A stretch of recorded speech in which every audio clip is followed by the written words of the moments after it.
கிறிஸ்துவில் பிரியமானவர்களே, ஆண்டவராகிய இயேசு கிறிஸ்துவின் நாமத்தில் உங்களை வாழ்த்துகிறேன். சங்கீதம் 107:8-9.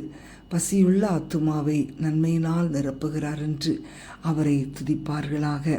ஆண்டவராகிய இயேசு கிறிஸ்து ஆவிக்குரிய வரங்களையும் கனிகளையும் வாஞ்சியோடு கேட்கிற தம்முடைய பிள்ளைகளை எப்பொழுதும் நிரப்பி அவர்களை திருப்தியாக்குகிறார். நன்மைக்காக காத்திருக்கிற அன்பான தேவனுடைய பிள்ளைகளே, நீங்கள் அவருக்காக பிரகாசிக்கும்படி அவர் தம்முடைய நன்மையினால் நிரப்ப ஆயத்தமாயிருக்கிறார்.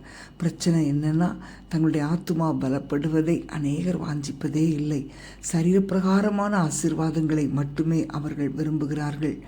ஆவிக்குரிய ஆசீர்வாதங்களும் உங்களுக்கு தேவை. உங்கள் ஆத்துமா தேவனுடைய நன்மையான ஈவுகளை வாஞ்சிக்கும் போது அவர் உங்கள் மேல் தம்முடைய ஆசீர்வாதங்களை பொழிந்தருளுவார்.